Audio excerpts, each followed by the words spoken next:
Alrighty then. I want you to say, that gets my goat. That get my goat. Say it mad. That gets my goat. Get my goat. Hi everybody, this is Big Anklevich. Welcome to another episode of That Gets My Goat on the Dunesteef audio fiction magazine. I'm Big Anklevich. Yes, and I'm Rish Outfield, and I'm Rish Outfield. And I am also Rish Outfield, just to be as equally redundant as you were on your last one. Is this an evergreen episode? It might as well be, because these books came out a long time ago and we did nothing about them when they did, and now here we are, face to face. Hoping to find what? That we're two of a kind? So this is, I don't know, this is something we haven't done before, is it? We're actually talking about books. Oh my gosh, wait, this can't be possible because you don't read. I do not. You don't even know how to read, do you? Thus far, I have not learned how. Oh, I know how it works. Somebody read this to you, didn't they? Yes, that's right. It's not the same as reading when someone reads it to you. But yeah, we're going to talk about some books today. There's this little-known author who put out a book. His name is Robert Galbraith. And he put out a book. It was last year or the year before? It was last year, 2013. Of course, this episode will actually be coming out in 2017 because it's really evergreen. So disregard that comment. But yeah, in 2013, he put out a book, sorry. Oh, what a giveaway. And it was a bit of a kerfuffle, I guess, happened because of that. Now, somehow, I think I was in Canada when this happened, because I had no idea, and you told me about it. It was like this. So why don't you quickly summarize the kerfuffle? Okay, so a book came out called The Cuckoo's Calling by Robert Galbraith. And Robert Galbraith was supposedly a veteran of the war in Afghanistan. So okay, wouldn't I want think to either offend one anyone. of those work. He had retired, he was no longer a soldier, and he had taken up this hobby of writing, and this was his first published novel, and it was going to be a whole series of detective novels about a veteran soldier, private eye.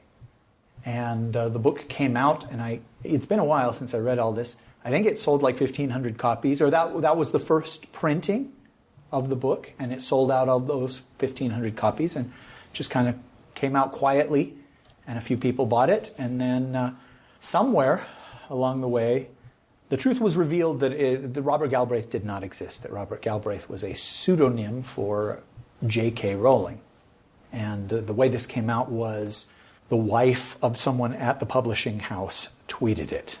Her husband had mentioned to her, I guess, that their publishing house was putting out this book by Rowling under a pseudonym, and she was looking for a reason for them to have to get divorced. And so she tweeted it. Yeah, I guess. Caused a terrible rift in their marriage. I mean, got him fired. That's a subject for another conversation when people tweet or Facebook or just post things without ever considering there might be consequences to it. And the consequence to this was suddenly The Cuckoo's Calling shot up to #1 on the Amazon books list and sold millions of copies instead of the 1,500 that it had previously sold. And the publisher had to reprint and reprint and reprint, except for now it says in fine print, Robert Galbraith is a pseudonym for author J.K. Rowling. And she was upset by this because she had wanted to publish a whole series of these on the sly in a way, just to be able to publish freely without the onus of being J.K. Rowling, I would assume. Yeah. And to get honest responses, too. I think I've heard that somewhere, how neat it was for her to be able to read a review, and the review was just a review of the book. It wasn't comparing this to this body of work that had changed publishing, right, or anything like that. And so she was disappointed by that, and I think she decreed that all that money was going to go to charity, and that they would still publish the next book, but instead of being able to publish it in a small way, of course they'd have to do it on a very big scale. And we had this conversation. There was a previous That Gets My Goat with Marshall Latham where we talked about pseudonyms, and I told this story then. Oh, crap. But that was... We're going to have to cut that whole when I had just lead-in out. That was when I had just started the book and you had not yet read it. Right. And what happened is I went to the library almost as soon as I heard this news, I think. Mm-hmm. And they had the book, and I checked it out. And I also checked out The Casual Vacancy, which is the other novel, the other non-Harry Potter book that J.K. Rowling had published.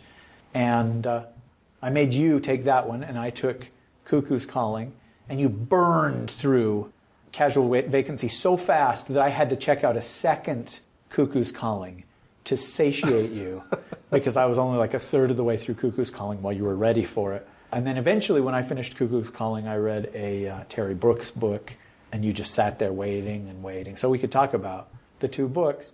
And after the Terry Brooks book, I got Casual Vacancy and read it myself. And I just barely finished it this week, on 2 days ago.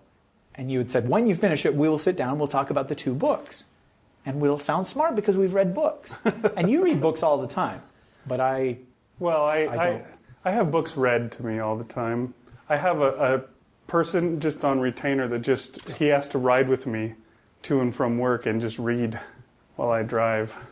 And when somebody calls me on the phone, I always, hold on just a second. I got to take this. It is kind of like that, though. Yeah, so we've both now experienced these novels. And we thought we'd talk about them and similarities, differences. No, there's no similarities, except for every single name is so weirdly spelled. Yeah, if you haven't read these books at all, if you're not familiar with them, which isn't that wild, they're not like Harry Potter, they're not universally read by every person. It's not like they're required, they hand you the book to give to your child when they're born in the hospital, kind of a thing like Harry Potter is. So there's a lot of people that haven't read them. Cuckoo's Calling is the private detective novel, so it's a mystery.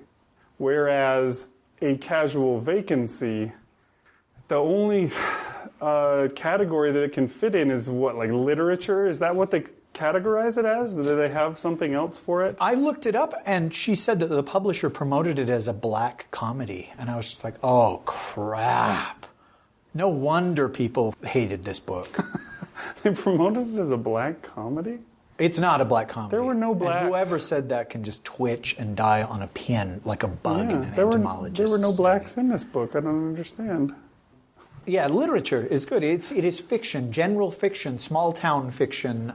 It's a little bit like soap operas are. Yeah, it melodrama or whatever. But as far as a book goes, it's not romance. It's not any genre that I can think of.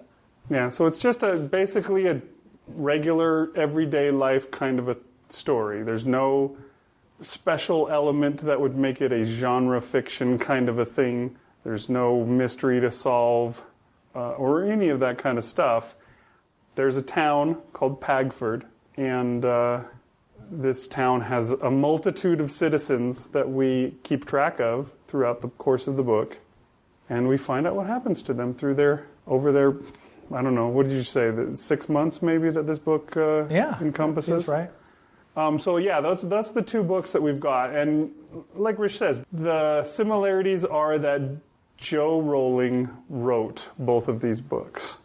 Right, and let me interrupt for a second. When the name Robert Galbraith was spilled to really be J.K. Rowling, the first story that went around was that some academic at Oxford or something like that had read Cuckoo's Calling and thought, this sounds an awful lot like J.K. Rowling.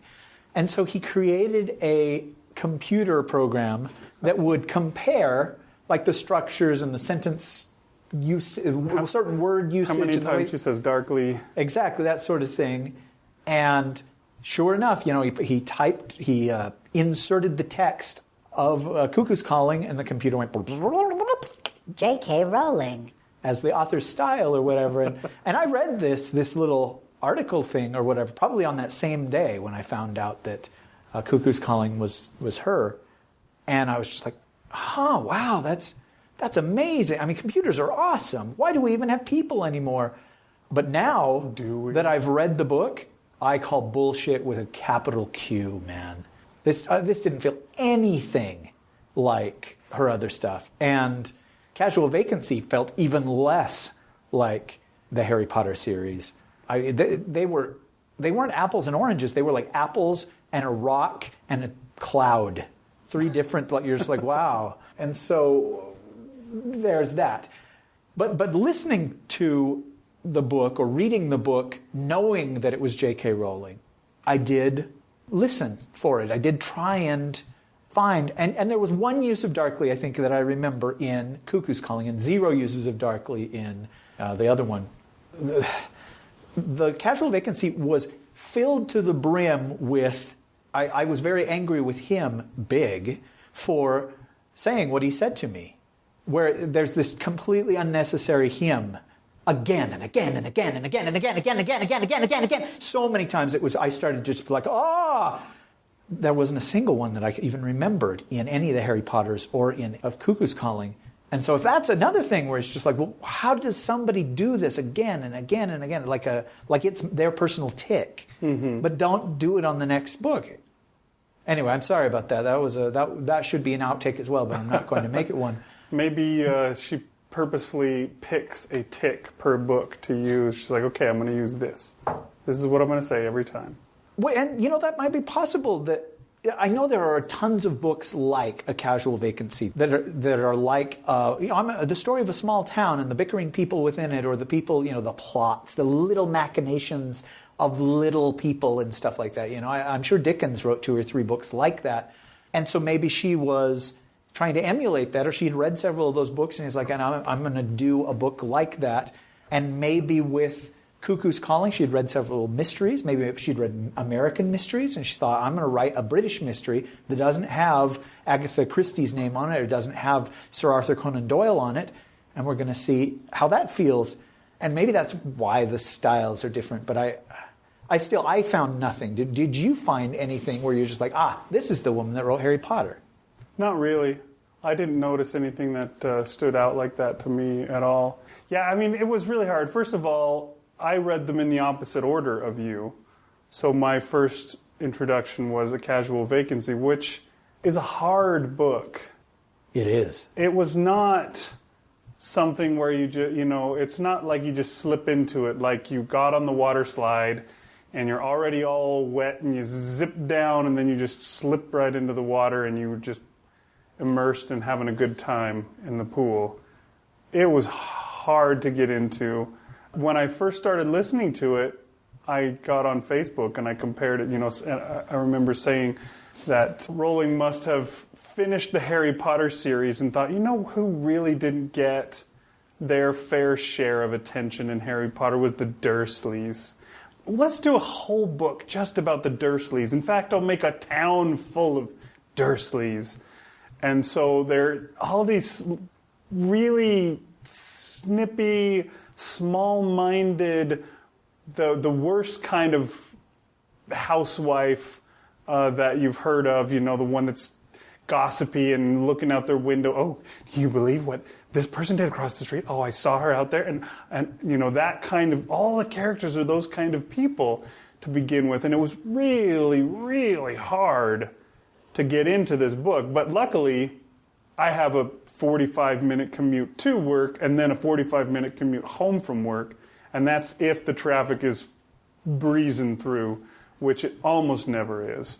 So I go through these books fast. I'm able to just listen and listen and listen and get beyond that. It's got to be a really dull production of an audiobook to get me to quit. Okay, let me interrupt for a second. There was a unique thing also going on in your family in that your wife read these books while we were reading them as well. That is true, yeah. And she read them from hardcovers, which are the way books should be read. And Clay. You told me that she had a really hard time with Casual Vacancy too. A really hard time not just closing it and saying, okay, I'm done. And so did I. I mean, you had said that first, and so I was prepared for it. But it went on and on of just the mire and the muck and the sleaze of this little town. And there was nobody to latch onto. The book begins with the death of a prominent citizen in this town.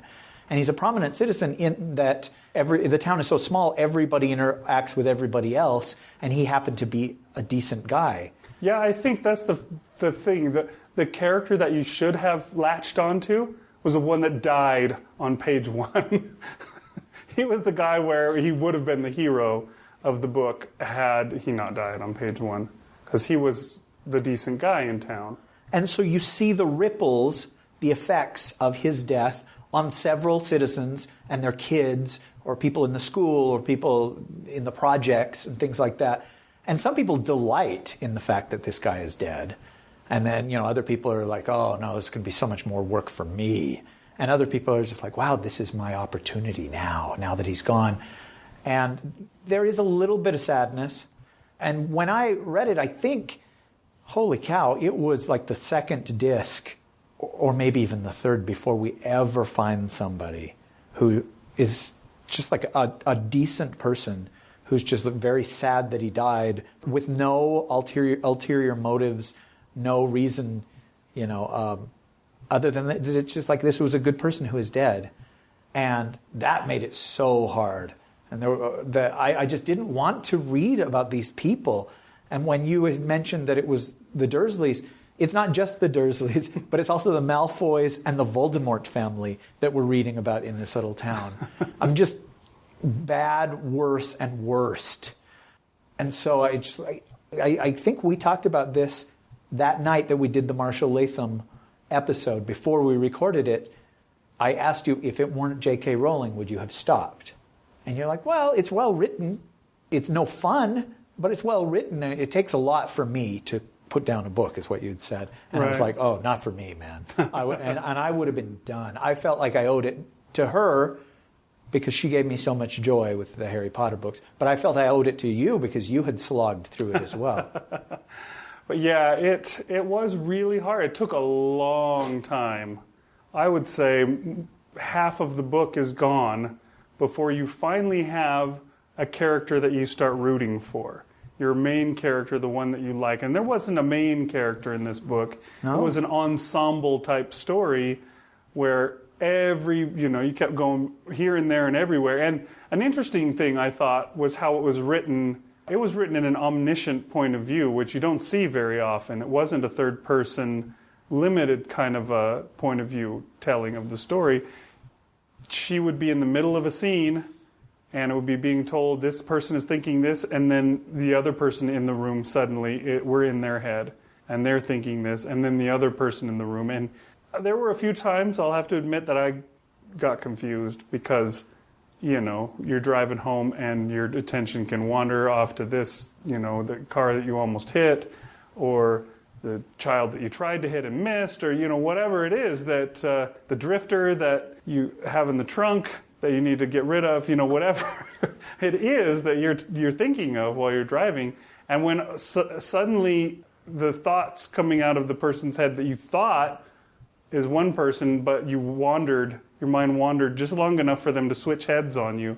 Now you're like, what the hell? Why is Howard Mollison thinking this? Why is Howard Mollison a woman? It's just weird things that will happen to you by way of omniscient point of view. Maybe that's why people don't use it much, is because it can be easily confusing when you switch from one person to another. Well, it's also frustrating not to have a main character who you're just like, that is who the book is about. Mm-hmm. So I can say, that it's okay to not like all these people around them because at least I have this person that I like and I hope that they succeed. But to get to know some of these truly awful, empty people and find out their justifications for their actions or the way they see the world, it made me feel bad. It made me feel kind of like if somebody followed me around, would I be one of these people? Would I seem like one of these people? Because there are things I do that aren't great or for anybody's benefit except my own. Like your drifter killing habit? Well, I learned that by watching Youth, but yes. and I was just like, well, if I were one of these characters, how positively would I come off? And everybody is the hero of their own story in real life. I don't see how you can't be, because it's your life. I mean, maybe if you have somebody that you can spend 100% of your time focusing on that's not you, that works. But I don't, and I thought, wow, because sometimes you would understand why a person felt the way they did, even though it was not a noble thing that they did or they thought. Like, for example, a character decides to sabotage the life of their parent in this story more than once. And you totally understand why they would do that at the moment, but then when the ramifications come flooding in afterwards, you're just like, oh, geez. And I remember being a teenager where all I cared about was myself, and every Saturday or whatever was the most important day ever. And my parents' whole reason for existence was to stand in the way of me being happy or getting what I wanted or self-fulfillment and all that. And I was like, I wouldn't have been far off of this character. Anyway, I don't know if that's why people don't do third-person omniscient. What did you call it? I just called it omniscient. Point of view. But it's sometimes fun to have a character just be alien, and you don't know why they do what they do, so you never get close to them. You can always just say, that is a villain, and I can't wait for them to get theirs. Yeah, sometimes if the people really are villains, it can have a tendency to weaken them if you go in there and, let's find out his tragic backstory, find out why he made the Destructinator machine, and pointed it to kill his brother, the mayor of the tri-state area. But sometimes, they're not actually the villain of the piece. They're just another character, and they have to learn something. And that's, I think, what we had with this story was, they were all, well, most of them, I should say, had lessons to learn. We find out their despicable nature and so forth. But in the end, most of the ones that we got inside the heads of, they learned something and changed in the end. But yeah, there was a couple that just seemed to have got off scot-free when it all ended, which was kind of upsetting. Especially, I think you were saying I can't remember which character you thought was the most despicable of all the characters in the book. Yeah, you had said Simon, the father of Andrew Price. There we go, yeah. Simon Price was, I think he was the most despicable point of view character that we ever had, because we did actually get into his head and, hear his thoughts and why he was so awesome and etc. Whereas, were you saying the Abo was the worst, or who was Abo is the worst, without a doubt. J.K. would have to admit that. But no, Terry Whedon was the one that I was just oh, Jesus. We never got into her head either, though, did we? I can't remember. It's been a long time. It was hard to get into her head. All she cared about was smack. Yeah. And I mean, the threat of losing her kid seemed to be sort of an angel on her shoulder, but we never really heard her thinking about it. It was something that the daughter was way more of a parent to that little boy than she ever was. I hated her so much, and I still hate her to this day, and I want to go take a shit on her grave. Sorry. She's not dead, by the way. Anyway, she never existed at all, as I know. No, I just hated her so much. And her daughter was one of those characters. Crystal Whedon is one of the main point of view characters who's really hard to like. And we get into her head, and I start to sympathize with her, and then we jump into a different character's head, and we see just what a monster Crystal Whedon is. And I didn't like that. I wanted to just be able to say, I know what this person is, and I'm okay with judging them because of it. And I think that's probably what real life is like, is everybody has some good qualities and bad qualities, and they have their own justification for whatever bad things that they do. Yeah, it was a tough slog because of the many unlikable characters. In the end, though, I felt that it was worth it. The ending was very, very tragic. It was really tough, and I was driving my car with tears coming down as the finale came. And as we were leading up to the finale, I was like, no, you do not. J.K. Rowling, don't you dare. Because I could tell where she was going with the ending. And I'm going to try, I'm not going to spoil the ending. I don't think we've spoiled anything. And I'm going to try not to spoil it, but yeah, I could see where she was going as the ending was coming up and the tragedy was approaching. And I went, don't you freaking dare, because it's the one thing that I want to work out. I can care less if this other, this marriage falls apart, this guy dies, that person is arrested, etc. I don't care because they're all despicable bastards. But this needs to work out, and it didn't. It ends with a really, it's interesting because I'm sure you probably hated it, but the reference to Rihanna's Umbrella song. Again and again through that damn. Both times when they used it, the echoing versions of it, once for Barry Fairbrother and then at the end, both times I was bawling. It was just very well written. And I like that song, I have to admit. I know that you hate Rihanna through and through. No redeeming quality, she is a villain. That song and all the songs from that album I actually enjoy. And so I liked that the way that the pastor, when they do Barry Fairbrother's funeral at the start, gets up there and he's like, the family has asked us to use, he basically washes his hands of it. He's like, okay, we're going to play this really weird song instead of just singing a hymn, but the family told me to, okay?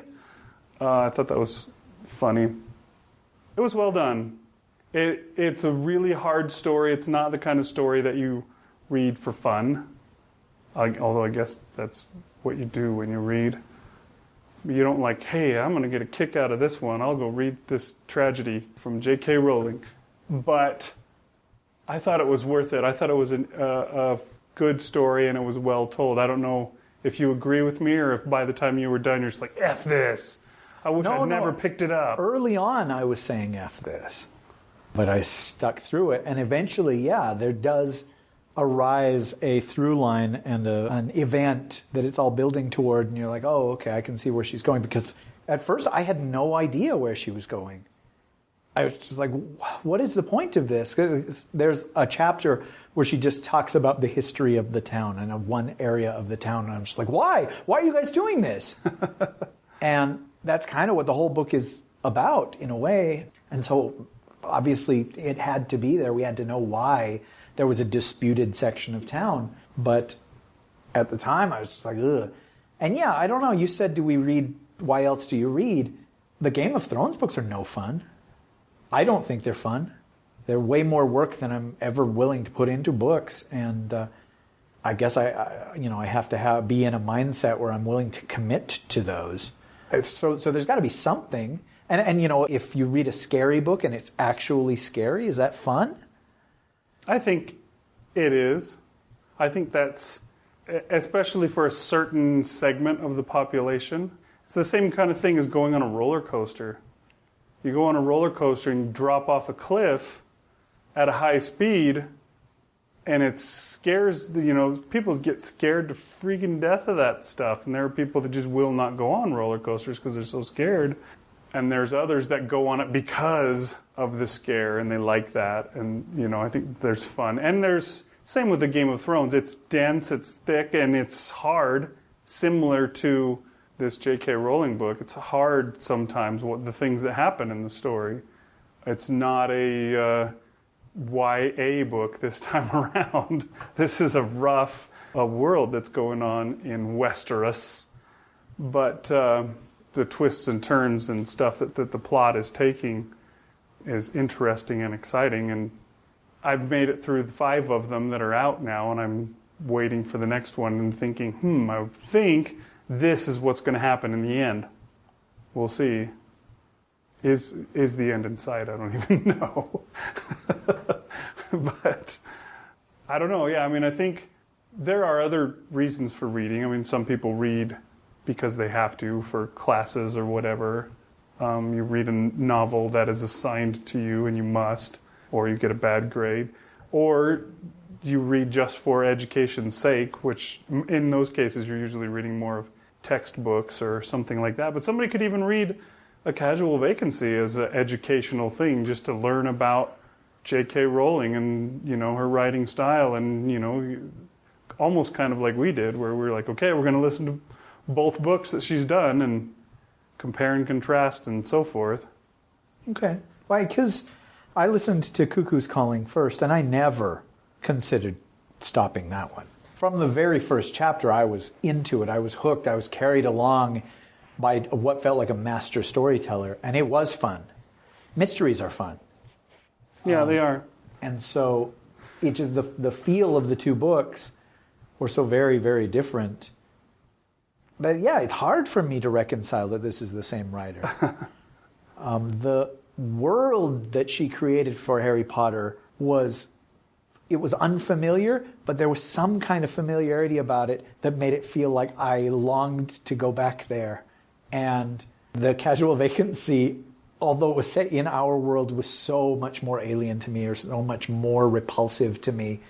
And so it's just funny that somebody can do that can do such different things. It feels so different, and I guess that's real talent, but it just also makes me even less likely to believe that a computer program would say this is the same person that wrote these. Right. Do you want to talk about Cuckoo's Calling, or do you?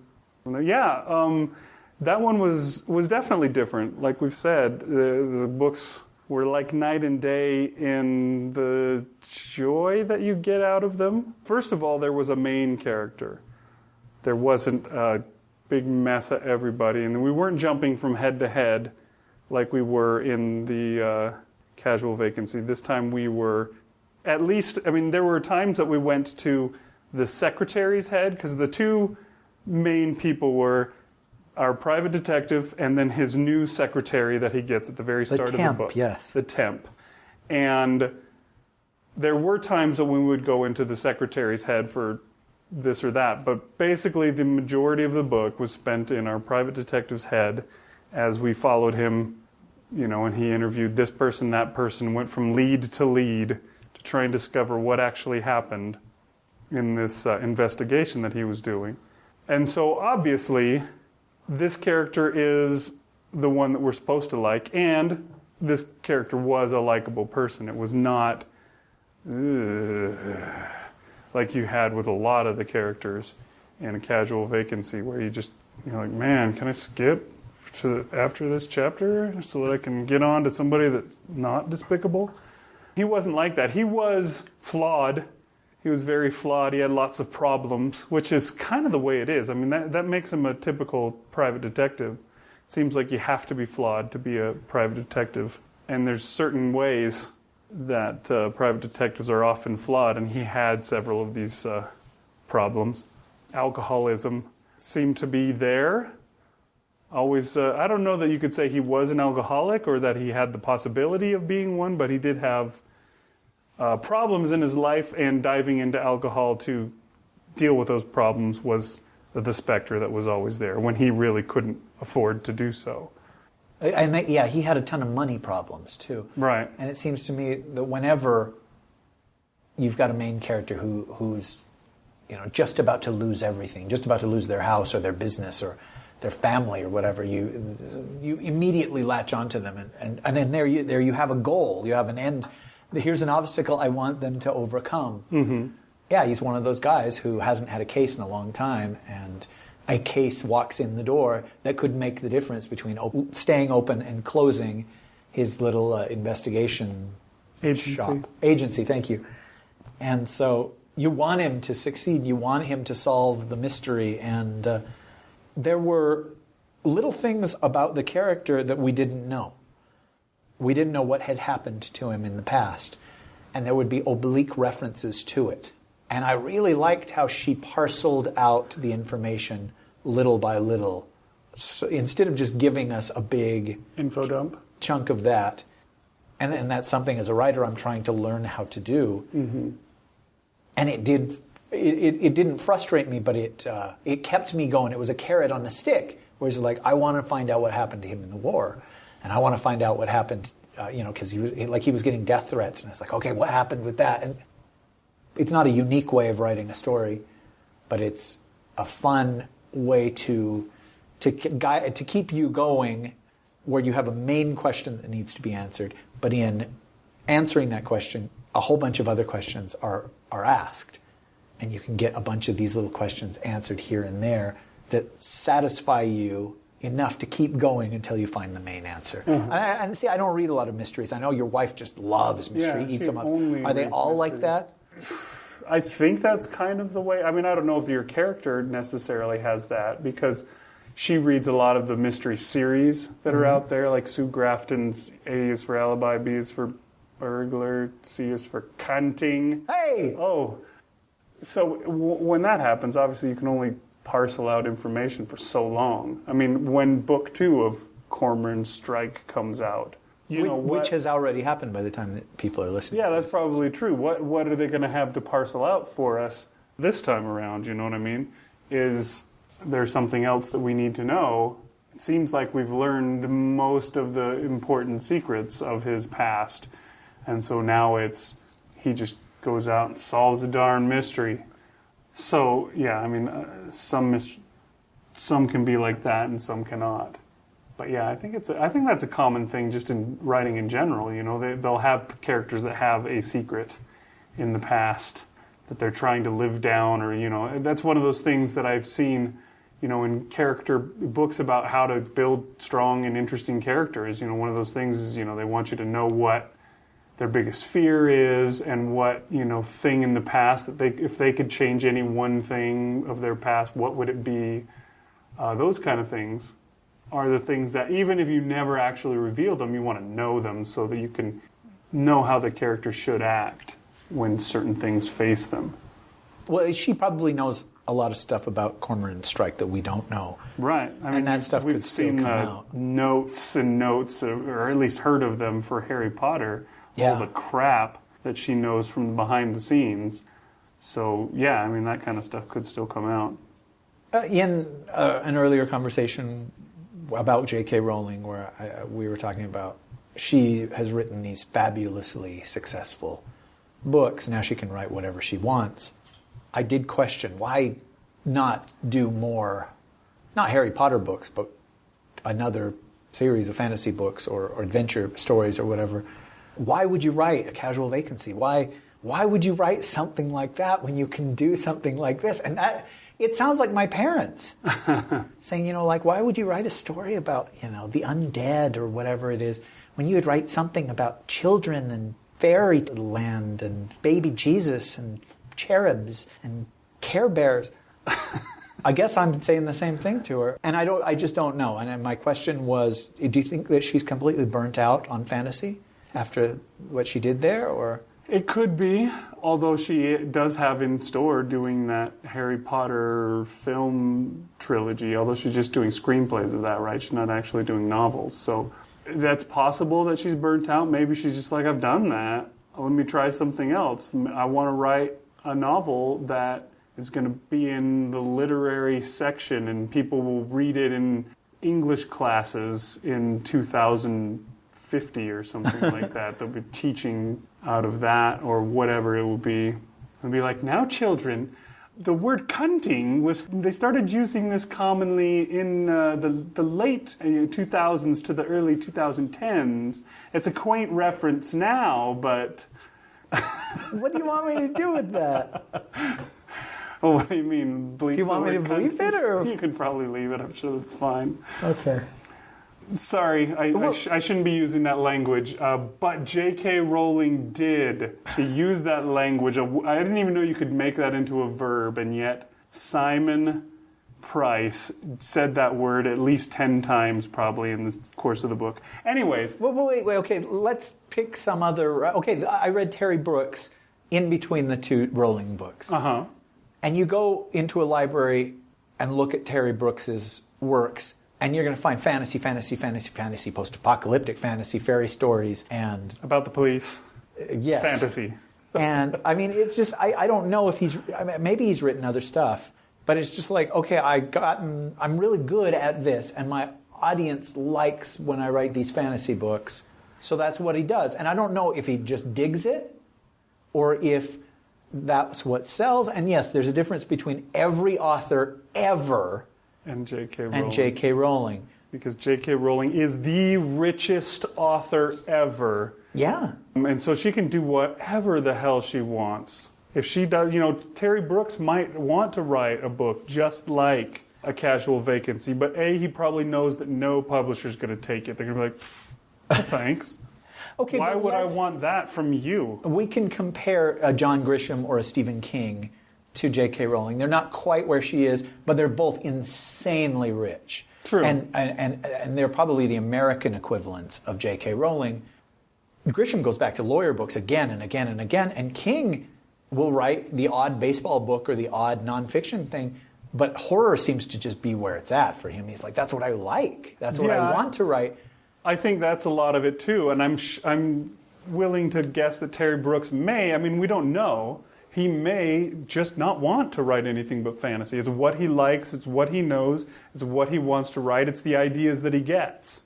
And I think you and I, for example, right now that's what we would write, because the ideas that come into our heads are fantasy, sci-fi, horror ideas. They're genre fiction ideas just like that. Whereas John Grisham, he was a lawyer. He has only written law books, basically, and football books. That's what he likes, so that's what he writes, I think, is probably the deal. J.K. Rowling is in a totally... Sorry, let me interrupt. Skipping Christmas, though, seems like a really strange thing. And do you think that that's him trying to do something else? Or he's just like, I always wanted to write this, and I just couldn't because people wanted law books. It's possible, I think, either way. He could be... I don't think anybody tries to stretch by doing a Christmas book.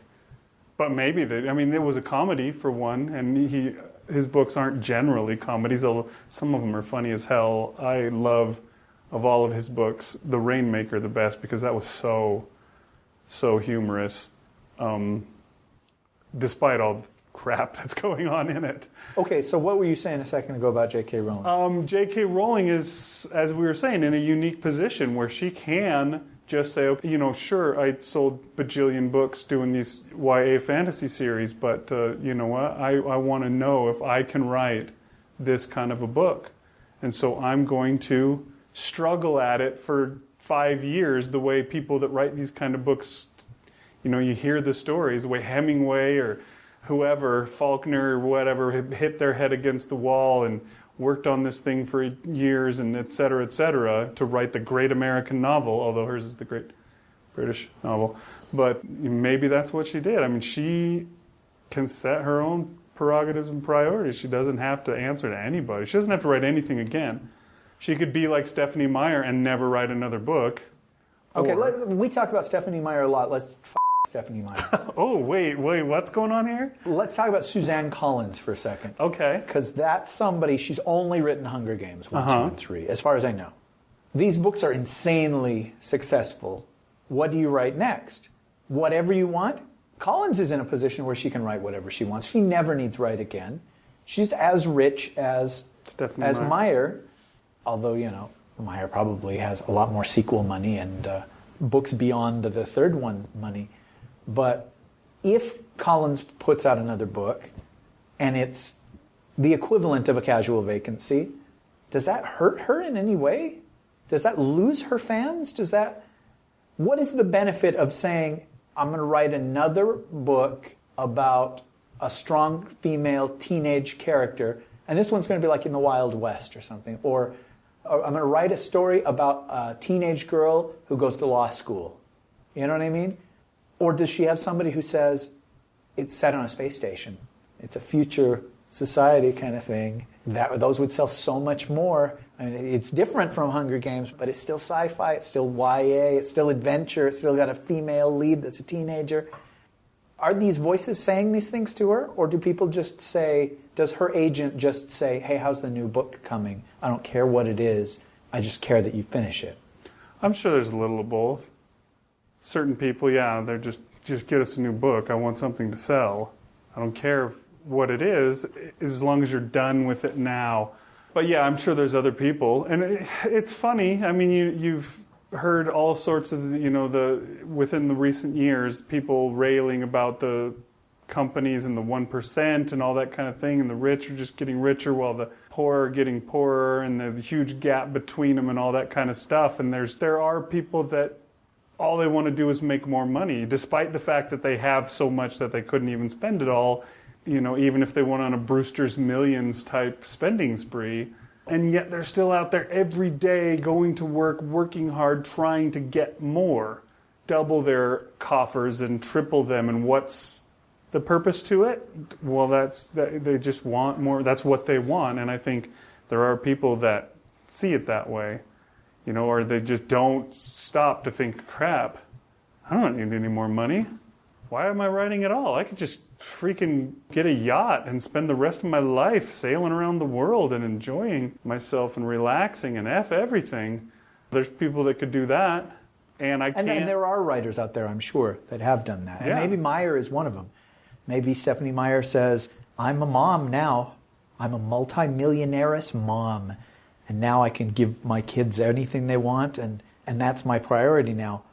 And yeah, I bag on Stephanie Meyer because I made the mistake of reading Twilight. Some of these other people, like the Veronica Roths of the world or whatever, I've never read her book, so I don't know if she's a good writer or not. But there's a guy, James Dashner, who wrote The Maze Runner, and then the sequel to The Maze Runner, and then the sequel to that, and then a whole prequel series to The Maze Runner. Is this that? I need money, and I can continue to make stories about this and make more and more and more money? Or does he honestly love writing about the Maze Runner universe and have no other things going on in his head? And along those same lines, why did Stephanie Meyer write The Host?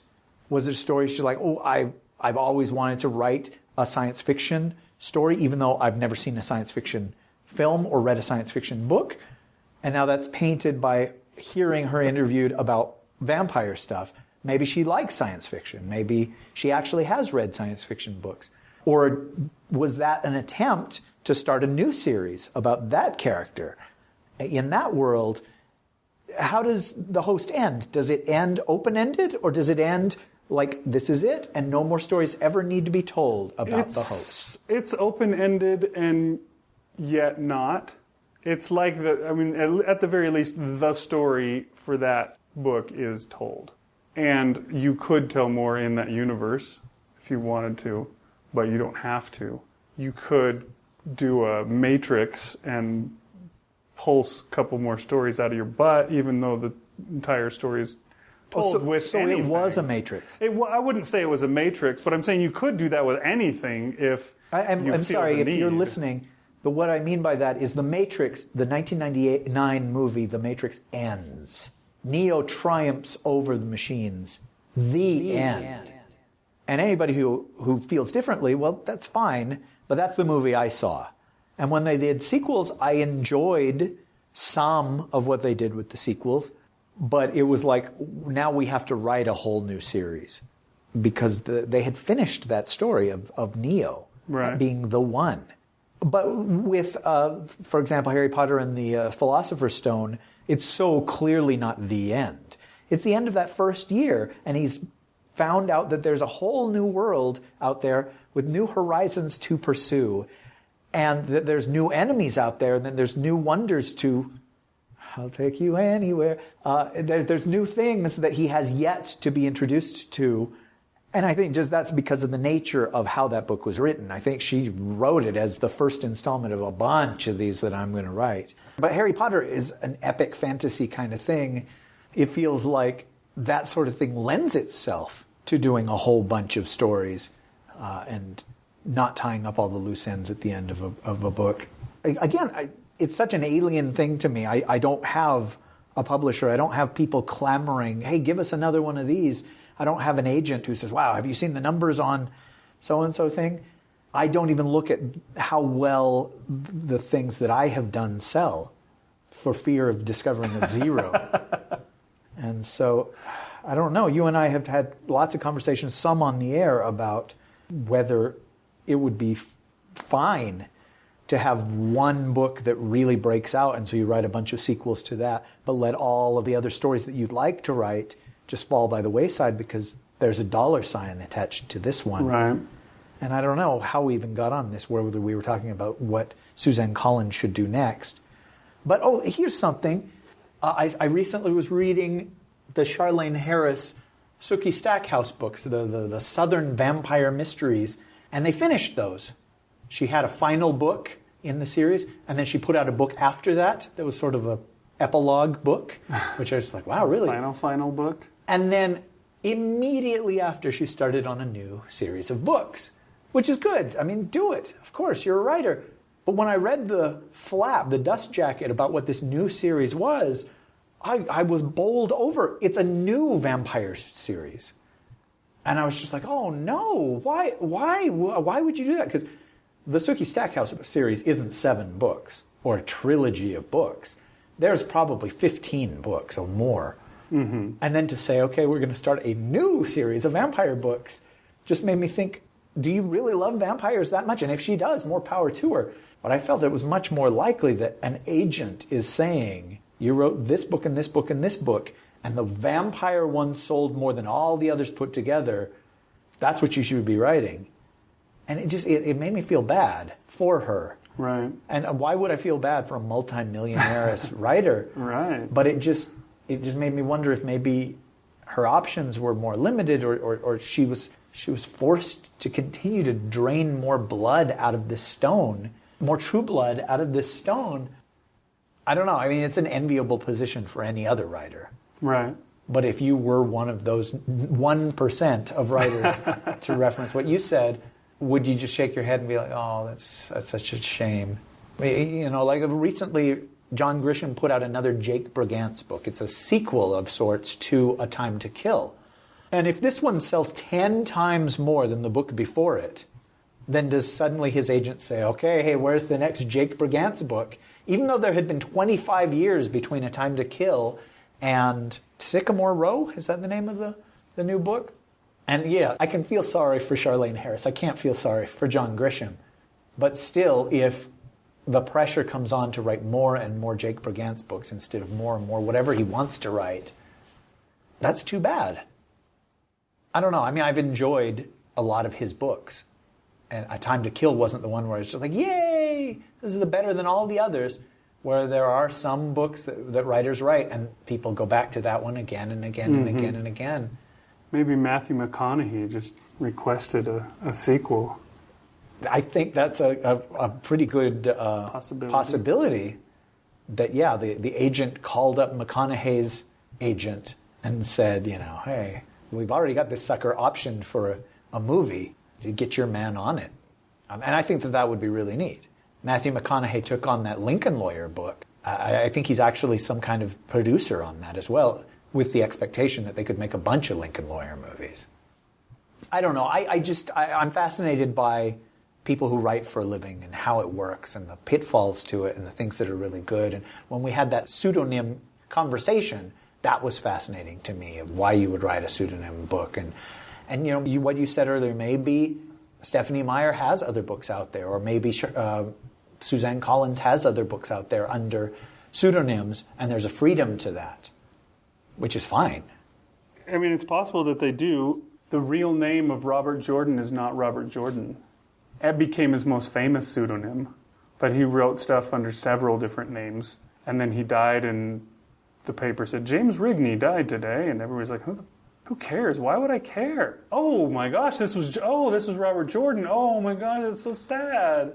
And yeah, I mean, that kind of stuff will come out someday if they do have pseudonyms, because somebody knows. And I think in the card catalog or something like that for the Library of Congress or something, you know, the real name of the author has to be recorded somewhere. So the actual author's name for the books that are written under pseudonyms is there somewhere. Somebody knows this. And that's how Richard Bachman was outed. Okay. So somebody had looked through that registry or something like that.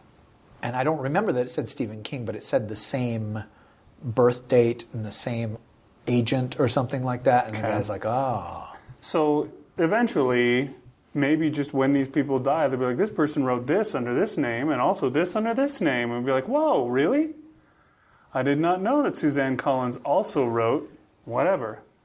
We may find out these things in the future, because that's the thing about authors. They're not public personas like actors are. things. They're not celebrities. There's very, very few of them that you could look at and know their faces. Only the less than the 0.1% authors are the ones you actually know the faces of. And that's the funny thing, because even, they put pictures on dust jackets, and I don't know. Sometimes they'll put a picture of a fake guy on a dust jacket, or they'll get a really old picture. I know that Stephen King has done that for fun when he's doing his Richard Bachman, and he's already been discovered, so it doesn't mean anything, but he's taken pictures of him from when he was way young and put that on the dust jacket. I wonder if there are people out there that just... Did Robert Galbraith have a picture on his dust jacket? Because he had a whole persona invented, right? I think there may have been a picture, because I know that there were several signed copies by Robert Galbraith that came out and suddenly had tons of value on eBay once it became known that it wasn't really Robert Galbraith. Yeah, probably any first edition of that book has got to be super valuable because of such a small run for such a huge book. But it makes me wonder if they do put a picture for this, who is this model that they got the picture from to be Robert Galbraith. Makes me wonder. To sum this all up, to bring it back around, both of these books I think were worth the read in very different ways. Cuckoo's Calling is just, it's fun, it's interesting, it's a mystery, and mysteries are always just kind of that way. To go back to my analogy from the start, they are the water slide. You just get on, you slip right down, you slide gently right into that pool. Literature books tend not to be that way. They're often written more for the prettiness of the words than they are for the plot of the story. I wouldn't say that that's the case in this book, but... Yeah, when you get to the bottom, I think it may just be a sand pit more than a pool. You don't just slip right in when you come off that slide. It's tougher to get into, and it takes longer to enjoy. But there is enjoyment, I think, in the end of both of those books. I think even the ending of A Casual Vacancy worked better than the ending of A Cuckoo's Calling. I liked the ending better. The mystery, when it was solved...